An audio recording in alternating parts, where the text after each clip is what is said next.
அழகா நான் உங்களுக்கு விஎஸ் பேசுகிறேன். இன்னைக்கு நம்ம பார்க்க போகிற சீரிஸோட நேம் வந்து சம்மர் இக்கரும் டைன்னு சொல்லக்கூடிய சீரிஸோடைய எபிசோட் 2 தான் நீங்கள் நம்ம பார்க்க போகிறோம். அதனால நீங்கள் நம்ம சேனலுக்கு போஸ்ட் வந்தீங்கன்னா உங்களால் முடிஞ்ச சப்போர்ட் நம்ம சேனலுக்கு சப்ஸ்கிரைப் பண்ணி சப்போர்ட் பண்ணுங்க. அது மட்டும் இல்லாமல் அது கூட இருக்க விலக நாள் வச்சுக்கோங்க. அப்போ தான் நான் ஒரு அடுத்த வீடியோ நோட்டிஃபிகேஷன் வரும். கண்டிப்பாக வழக்கம் போல இந்த எபிசோட சஸ்பென்ஸாக போக போது முடிஞ்சளவுக்கு பொறுமை பார்த்தீங்கன்னா தான் புரியும். இதுக்கு முன்னாடி போட்ட பஸ் எபிசோட் பார்க்காதவங்க போய் செக் பண்ணி பார்த்துருங்க. பிளேலிஸ்ட் கொடுத்துருக்கேன். முடிஞ்சளவுக்கு இந்த வீடியோ பிடிச்சவங்க எல்லாமே கமெண்ட்ல கோஸ்ட் இமேஜும் இந்த வீடியோக்கு ஒரு லைக்கையும் போடுங்க. அதுவே எனக்கு போதும். சரிங்க சார், இதோட கதைக்குள்ள போலாமா?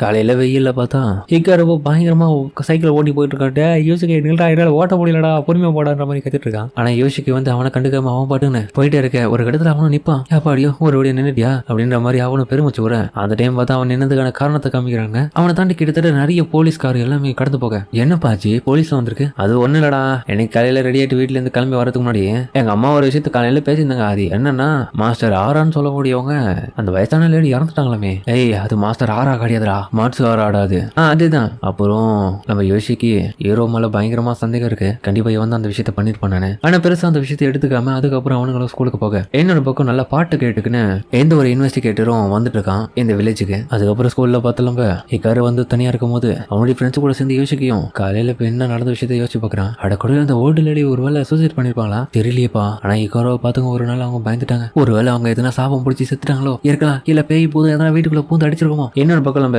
யோசிக்கு வந்து ஹீரோ மேல சந்தேகம் இருந்துட்டே இருக்கு. அதனால அவனை வாட்ச் பண்ணிட்டு இருக்கான். திடீர்னு என்ன நடக்குதுன்னு தெரியல. கிராமத்துல நிறைய விஷயம் மாறிட்டே இருக்கு. எனக்கும் தெரியும்பா அந்த கேர்ஸ் பத்தி. ஏன்னா நான் கேட்ட என்னுடைய வீடு வந்து அஷிடோரின்னு சொல்லக்கூடிய அந்த மலைக்கு போற வேலையை ஈஸ்ட் கேட் சைடு தான் இருக்கு. அந்த சைடு போனோம்னா காட்டு தாண்டி தான் போன மாதிரி இருக்கு. இடையில ஒரு டனல் வேற இருக்கா, கன்ஸ்ட்ரக்ஷன் நடந்துட்டு இருக்கா. அந்த இடத்துல என்னால அந்த வழியா போக முடியாம இப்போதைக்கு நான் ஃபாரஸ்ட் பயன்படுத்தி போறேன். எனக்கு ரொம்ப பயமா இருக்கு தெரியுமா அந்த சைடு போறதுக்கு. அந்த இடமே பார்க்க ரொம்ப வினோதமா இருக்கு, ரொம்பவும் இருளாவும் இருக்கு. என்னது இருட்டா இருக்கா? உண்மைதான். அந்த காட்டுக்கு நடுவுல நான் மாட்டிக்கினேன். என்ன சுத்தி யாருமே இல்லாம என்னை யாரும் ஒரு மரத்துக்கு பின்னாடி இருந்து கண்ணை கொண்டே பார்த்துட்டு இருக்க மாதிரி இருக்கு. அதனாலயே என்னுடைய பாடி நகுராம இருந்துச்சு தெரியுமா. இது கேட்கவே நல்லா இருக்குடா, அதுல நம்ம போயிட்டு பாப்போமா அப்படின்னு இவன் உன பக்கம் ரொம்பவும் சந்தோஷமா இருக்கு. ஆனா அந்த மாட்டத்துலயும் யோசி தயவு செஞ்சு என் கூட வாடாது என்ன ஏத்துன்னு கண்டுபிடிக்க விடக்கூடாதுடா. நண்பர்கள் கூட போனா கண்டிப்பா அது என்னன்னு தெரிஞ்சுக்கணும். மட்டும் எனக்கு பயம் பிடிச்சினா மட்டும் போதும்டா. இது கொஞ்ச நாளைக்கு தான்டா, தயவு செஞ்சு வாடா என் வீட்டுக்கு வரைக்கும்டா. இல்ல என்னால முடியாது. என்னடா இப்படி சொல்ற, வாடா அப்படின்ற மாதிரி கெஞ்சிட்டு இருக்கான். டே என்னால முடியாதுடா. எந்த விஷயத்தான் கேட்டு நம்ம இக்காருவோம். சரி ஓகே போலாமே. அதுல என்ன தப்பு? உண்மையா வாடா இக்காரோ, ரொம்ப பயமா இருக்கு மேடம். அவனுக்கு பரவாயில்லையா? அதுல என்ன தப்பு? ஹாரர் மூவிலாம் பாக்குறோம், அதுக்குன்னு உண்மையிலே பேய்லாம் இருக்குன்னு அர்த்தமா? அதெல்லாம் கிடையாது, சும்மா கட்டுக்காதீங்க. கண்டிப்பா இவனுக்கு துணையா போயிட்டு இவனுக்கு பயத்தை போகிடுவோம். வாங்க. நீ என்ன சொல்ற யோசிக்கி? நான் சொல்ல சரிதானே?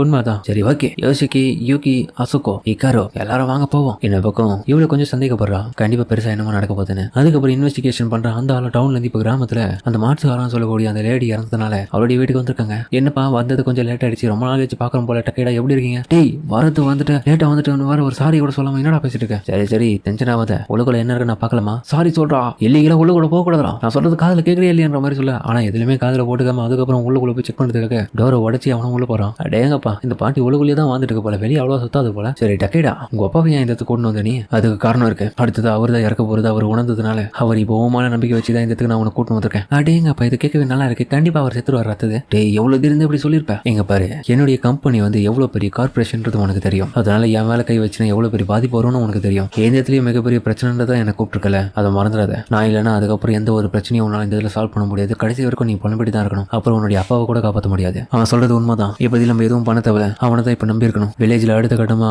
பெரிய அசம்பாவிதம் எதுவும் நடக்கக்கூடாதுக்காக நம்ம கண்டிப்பா பெருசா எதுனா பண்ணி ஆகணும். இந்த இடத்துல ஒரு சாபம் நிறைஞ்ச ஒரு கதை இருக்கு. அதன் அடிப்படையில் ஒவ்வொரு விஷயமும் இந்த இதில் நடந்துட்டு இருக்கு. அப்படின்னு ஒரு பக்கம் அவங்க சொல்ல இன்னொரு பக்கம் காட்ட காமிக்க எல்லாருமே பயத்தோட உள்ள போகிறதுக்கு தான் தயாரா இருக்காங்க. இக்கவருக்கு பயம் இல்லை, ஏன்னா அவனே ஒரு மாஸ்டர் தான். ஆனா மொட்டத்திலும் டே விட்டு போவாதீங்களா, வாங்கடா ஸ்கிரீனுக்குள்ள நின்று பயப்படுங்க என் கூட, அப்பதான் எல்லாருக்கும் தெரியும் நம்ம பயப்படுறது. ஆனா இவனை பெருசா கண்டுக்காம அவங்க கிளம்ப. அதுக்கப்புறம் போனவங்க எல்லாருமே பார்த்தா நல்லபடியா தான் வந்திருக்காங்க. ஏடா எதுவுமே நடக்கல, ஆர்டினரியா தான் இருக்குது. இதுக்கே இவ்வளவு பதற நீ? ஆமாப்பா என்ன மன்னிச்சிருங்க. இதுக்கப்புறம் என்னோட வீட்டுக்கு நான் பத்திரமா பாதுகாப்பா போயிட்டு வருவேன். எனக்கு நம்பிக்கை வந்துருச்சு. இதுக்கப்புறம் ரொம்ப நன்றின்னு சொல்லிட்டு அதுக்கப்புறம் அவங்க வீட்டுக்கு கிளம்ப. என்னோட பக்கம் போனவங்க எல்லாருமே திரும்ப வீட்டுக்கு வரதுக்காக அதே வழியா வராங்க. என்னோட பக்கம் இன்வெஸ்டிகேஷன் பண்றவனும் என்ன இது நனோக்கின்னு போட்டிருக்காங்க. யார் அது? பாஸ்ட்ல யாரையோ கண்டிப்பா பாத்துருக்காங்கன்னு நினைக்கிறேன் இந்த ஓல்டு லேடி. அதனாலதான் இப்படி பேசிட்டு இருக்காங்க. உண்மைதான். அவங்க அந்த மலைகள்ல ஏதோ ஒரு குழந்தைய பார்த்ததை சொன்னாங்க. அது பார்த்த உடனே வித்தியாசமான உணர்வு வளர்ந்ததை சொன்னாங்க முன்ன. ஆனா அதுக்கப்புறம் ஒரு நாள் திரும்ப வேற யாரோ பார்த்துட்டு பயந்துட்டு அவங்களுடைய வீட்டுக்குள்ள போனதை சொன்னாங்க. அதுக்கப்புறம் தான் இந்த மாதிரி நடந்திருக்காப்போ.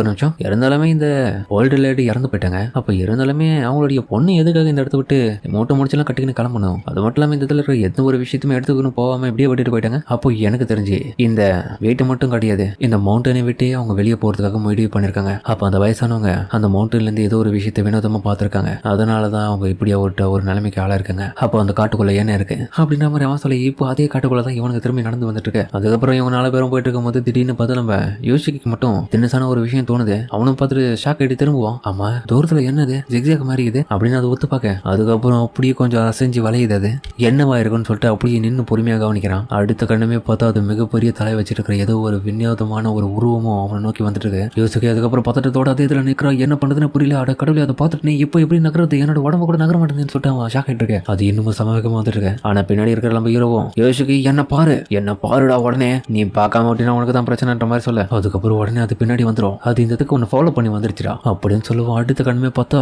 இக்காரோட மூஞ்சில ஒரு குத்து வீது. எதுக்காக நீ உடனடியா எல்லாரையும் மீகசாவோட வீட்டுக்கு வர சொன்ன அப்படின்ற மாதிரி இன்னொரு பக்கம் பார்த்து ஷாக் ஆகிட்டு இவங்க எல்லாமே வந்திருக்கானுங்க. எனக்கு தெரிஞ்சு இப்போ இருக்கிற சுச்சுவேஷன்ல நம்ம அந்த இடத்துல இருந்தோம்னா நம்மளும் பிரச்சனையில மாற்ற மாதிரி ஆயிடும். அதனாலதான் நின்று நிதானமா இந்த விஷயத்தை புரிய வைக்கிறதுக்காக இந்த இடத்துக்கு கூட்டு வந்தேன். கவலைப்படாதீங்க, அதிகப்படியான பேரியர் நான் இந்த இடத்துல கிரியேட் பண்ணிருக்கேன். இந்த கோயிலை சுத்தி இந்த பிளேஸ் கொஞ்சம் பாதுகாப்பா தான் இருந்தது. என்னையா சொல்ற? சரி ஓகே, இன்னைக்கு காலையில தான் அந்த மவுண்டனை பார்த்துட்டு வரேன் ஃபுல்லா போயிட்டு. ஆனா நான் பார்க்கும்போது பெருசா எந்த ஒரு விஷயத்தையும் நான் கண்டுபிடிக்கல. ஆனா ஒரே ஒரு பேக் மட்டும் எனக்கு கிடைச்சது. இந்த பேக் குயின்னு சொல்லப்படுற ஒருத்தன் பயன்படுத்திருப்பானே, அது இக்காரோட பையன் தான். அவன் தான் மவுண்டன்ல கொஞ்ச நாளைக்கு முன்னாடி போனான்னு சொன்னான். அதுதான்டா எவனா இருக்கட்டும். இந்த பேக்குள்ள என்ன இருக்குன்னு கவனிச்சிங்களா இல்லைன்னு தெரியல. அதுக்கப்புறம் அவன் எடுத்து காமிக்கிற பொருளை பார்த்துட்டு இவனுங்களும் ஷாக்கா வராது. டே இது சாப நிறைஞ்சதாச்சேடா. இந்த பிளாக் ஸ்டோன் இங்க என்ன பண்றது? யாரோ ஒருத்தங்க இதை பயன்படுத்திருக்காங்க அந்த இடத்துல. என்னது அப்ப இந்த பையனுடைய பேக்ல இது என்ன பண்ணுது யாருக்கு தெரியும். ஆனா ஐஎஃப்என்சி கொண்ட ஒரு ஸ்பிரிட் டைப் யாரோ வெளியே விட்டுருக்காங்க. இருந்தாலும் எனக்கு காமெடியான விஷயம் என்ன தெரியுமா, இது தமௌண்ட் இருக்கு இதுக்குள்ள போட்டு அடைச்சு வச்சு ஏதோ ஒரு விஷயத்தை கொண்டு எல்லாரையும் அழிக்கணும்னு நினைக்கிறாங்க. அதுக்கு இந்த பாவப்பட்ட கிராமத்து மக்கள் எல்லாமே பயந்துட்டு இருக்கீங்கடா. சரி நான் தான் இதுக்கப்புறம் வந்துட்டல, எப்படியா பட்டு தான் இருந்தாலும் அடிச்சு தம்சம் பண்ண தான் நான் வந்திருக்கேன். அப்போனா இதுக்கப்புறம் எங்களுடைய மவுண்டன்ல நாங்க இருக்கிறது ரொம்ப கஷ்டமா வாழ முடியாது எங்களால. அது கண்டிப்பா எனக்கு தெரியல. பட் ஆனா இந்த பாட்டி அறுத்ததை வச்சு பார்க்கும்போது அடுத்த கணமே என்னால நல்லா சொல்ல முடியும். கண்டிப்பா அடுத்தது ஒவ்வொருத்தர சாக போறீங்க. அதுக்கு நான் அந்த மவுண்டன் ஃபுல்லா சல்லடை போட்டு தேடணும். அது மட்டும் இல்லாம இது கூட சம்பந்தப்பட்ட அவங்களையும் நான் விசாரிக்கணும். கண்டிப்பா அந்த பையன் சம்பந்தப்பட்டிருக்கான்னு நினைக்கிறேன் இதுல. அதுக்கப்புறம் பார்த்தா அந்த அடிச்ச சவுண்ட்ல இப்போ இந்த பொண்ணு அலறிட்டு இருக்கா. அதுக்கப்புறம் அவங்க 2 பேரும் சேர்ந்து அந்த காட்டை விட்டு வெளியே வரதுக்காக கிட்டத்தட்ட ரோடு கிட்டே வந்துருவாங்க. என்னடி ஆச்சு பயந்து ஓடி இருக்குன்ற மாதிரி சொல்ல அதுக்கப்புறம் பார்த்தா விஷயம் இக்காரு ஏஞ்சுக்கடா என்னடா ஆச்சு உன் மூக்குல இருந்து ரத்தம் வந்துட்டு இருக்கு. டிஷ்யூ எதுனா இருக்கா அவங்ககிட்ட? இருக்கு ஆனா எப்படி நீ இந்த மாதிரி அடிபட்டு வீந்தன்னு எனக்கு புரியலையே. அட போடா உனக்குலாம் அதுக்கு தெரியாது. நான் உன் கூட இருந்தது அதுங்களுக்கு பிடிக்கலாம்னு நினைக்கிறேன். அதெல்லாம் தான் அடிச்சிருக்கோங்க. சரி வா போவோம் இந்த தவிட்டு ரொம்ப என்னால இந்த இடத்துல ஃபைட் பண்ண முடியாது. அது கூட அப்புறம் உன்னோட விஷயத்த சொல்றேன் யோசிக்கி. தயவு செஞ்சு நான் சொல்ற விஷயத்த கொஞ்சமாச்சு காதுல வாங்க. நீ அந்த டைம் என்ன பார்த்து எவ்வளவு பெரிய பிரச்சனையா இருக்காது. அடுத்த முறையாச்சும் நான் சொல்ற விஷயத்த எனக்கு கேட்ட மாதிரி நடந்துக்க சரியா? நீ ஒன்னும் தனியா கிடையாது, உனக்கு துணையா நான் இருக்கேன். புரிஞ்சுது. என்னடா புரிஞ்சுதுன்னு சொல்ற? உனக்கு உதவி பண்ண ஆசைப்படுற எனக்கு இப்படி சொல்ற பாத்தியா? சரிடா என் சட்டையை ஓடுறா. அதுக்கப்புறம் வந்து இன்னொரு பக்கம் பார்த்தா இவங்க 2 பேரும் அந்த இடத்த விட்டு ரோட்ல நின்று இருக்கும் போது அடேங்கப்பா இவங்க பாதுகாப்பு திரும்ப வந்துட்டாங்க. இக்கரு என்னடா ஆச்சு உன் மூஞ்சில ரத்தம் வந்துட்டு இருக்கு மூக்குல இருந்து?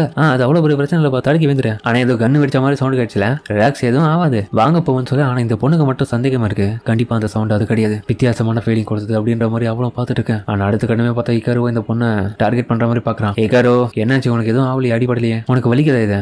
வலிக்குது ஆனா இருந்தாலுமே நல்லா இருக்கு. என்னடா சொல்ற? அதுக்கப்புறம் பார்த்தா இவனை பார்த்துட்டு சாகாவறான். அப்புறம் அவனுக்குள்ள வந்து இருந்த இடத்துல நிறைய புலிகள்லாம் இருக்கிறத பார்த்துட்டு ஆஹா அவ்வளவுதான் இதுக்கப்புறம் உனக்குள்ளே வந்துட்டாங்க போல அப்படி இக்காரோவும் பார்த்து ஷாக்காவே பார்த்தா அவனுக்குள்ளேயே ஏதோ ஒரு விஷயம் இருக்குது. அவனும் பார்த்துட்டு ஹாப்பி ஆகிறான். சின்ன வயசுல அவங்க அப்பா கூட இருந்த நினைவுகளை இக்காரோவை யோசிச்சு பார்க்கறான். சின்ன வயசுல அவங்க அப்பா கிட்ட ஒரு விஷயத்த சொல்லியிருப்பான், நமக்கு பிடிச்ச பர்சனை நம்ம பாதுகாக்கணும் தானப்பா. ஆமா உண்மையிலேயே உனக்கு பிடிச்ச எந்த ஒரு பொண்ணா இருந்தாலுமே சரி அவளுக்காக நீ உயிரை கொடுக்க கூட தயாராரு. அது ஏதோ போல இப்ப ஸ்கூலுக்குள்ள பார்த்தா நம்ம யோசிக்கவே தனியா கூப்பிட்டுருப்பான். இக்காருவோம் தனியா கூப்பிட்டு அவனுடைய பாடியை செக் பண்ணதுக்காக அலோவ் பண்ற. இப்போ நீ என்னை பத்தி தெரிஞ்சுக்கணும்னு ஆசைப்பட்டல, அதுக்காக நான் உனக்கு நிறைய விஷயத்த புரிய வைக்கிறதுக்கு என்னுடைய பாடியை நீயே செக் பண்ணிக்கோ. அந்த சின்ன ஹோல் இருக்குல்ல அதோட உன்னோட கையை விடு. ஒரு மாதிரி இருக்குடா. ஆனா இது ஏதோ வெட்டி வச்சு சிக்கன் அப்படி தொடுற மாதிரி தான் அந்த ஃபீலிங் தோணுது. கோல்டா இருக்கு ஆனா எனக்கு வாமா இருக்கு. அப்படியே உன்னோட கையை மேல கொஞ்சம் கொஞ்சமா உயர்த்து. அப்புறம் பார்த்தா அந்த ஃபீலிங் அவன் அப்படியே சுகமா ஏத்துக்கிறான்.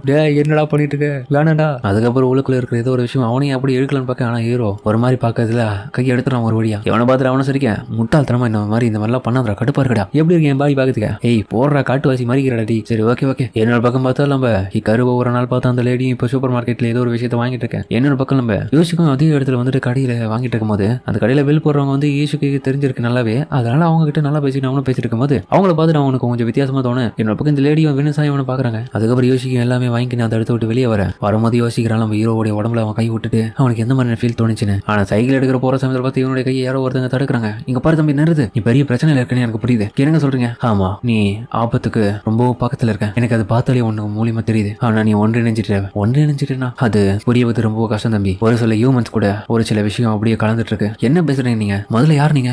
என்ன மன்னிச்சிட்டு என்ன பார்த்து பயப்படாத. நான் ஒரு ஹவுஸ் ஒய்ஃபா தான் அந்த இதுல இருக்கேன். இப்போதைக்கு பிரச்சனை இருக்கிற ஒரு சில மக்களை பார்த்துட்டு அவங்களுக்கு என்னால முடிஞ்ச அறிவுரையை கொடுக்குற வேற எதுவும் இல்ல. இருந்தாலும் நான் போய் சொல்லல. குப்பிட்டாச்சி வில்லேஜ்ல இருக்கிறவங்க ரொம்பவும் ஆபத்துல இருக்காங்க. ஏன்னா அந்த மலைகள் ரொம்பவும் நிறைய ரகசியங்களை கொண்ட ஏரியா. உனக்கு அது தெரியுமா தெரியல. உண்மைதான் இக்காருவும் அந்த இடத்துல தான் ஒரு நாள் காணாம போனான். ஆனா இந்த விஷயம் எல்லாமே ரீசெண்டா தான் நடந்துட்டு இருக்கு. யாரும் போயிட்டு திரும்ப அதுல மாட்டி சாக கூட தான் என்னுடைய ஆசை. சரி சம்பி என்ன ஞாபகம் வச்சுக்கோ, உனக்கு எதனா வித்தியாசமான உணர்வு இல்லைன்னா ஏதாவது தப்பா தோணுச்சுன்னா எனக்கு கால் பண்ணு. அதுக்கப்புறம் அவனும் அவங்களுடைய நம்பரை சேவ் பண்ணி வீட்டுக்கு வரேன், ரொம்பவும் நன்றி அப்படின்னு ஒரு பக்கம் வீட்டுக்குள்ள இருந்து அவனு யோசிச்சுட்டு இருக்கான். நான் மிகப்பெரிய ஆபத்துல இருக்கனா, என் ஃப்ரெண்டு தொலைச்சிட்டு இன்னமும் தேடாம இருக்கணும், என்ன பண்றதுன்னே புரியல அப்படின்னு யோசிக்கன்னு சொல்லிட்டு இக்காரவை நினைச்சு அவன் ரொம்பவும் ஃபீலிங்ல இருக்கான். உண்மையான அவனையும் யோசிச்சு பார்க்க அதுக்கப்புறம் ஒரு பூச்சிக்கொல்லி இன்னும் வந்து ஒரு விஷயத்தை இருக்கிறத காமிக்கிறாங்க. அதோட இந்த எபிசோட முடிக்கிறாங்க. சரிங்க, இந்த வீடியோ அப்படின்னு கமெண்ட்ல சொல்லுங்க. மறக்காம இந்த வீடியோல பிடிச்சிக்க நம்புறேன். பிடிச்சிருந்தா லைக் போட்டு நம்ம சேனலுக்கு சப்ஸ்கிரைப் பண்ணி சப்போர்ட் பண்ணுங்க. அது மட்டும் இல்லாம அது கூட இருக்க பெல் ஐகான் ஆல்ல வச்சுக்கோங்க. அப்பதான் நான் ஒரு அடுத்த வீடியோ நம்ம நோட்டீஸ் வரும். அடுத்த எபிசோட் இன்னமும் இன்ட்ரெஸ்டிங்கா போக போகுது. கடைசியில வந்து நம்ம யோசிக்க புரியுது நம்ம வாழ்ந்துட்டு இருக்கிறது ஒரு உண்மையான வாழ்க்கைன்றதுன்னு. அதனால அடுத்த கட்டமா என்னென்ன விஷயங்கள் புதுசாக நடக்க போகுதுன்றதை பொறுத்து வந்து பார்ப்போம். சரிங்க, சமயத்தோட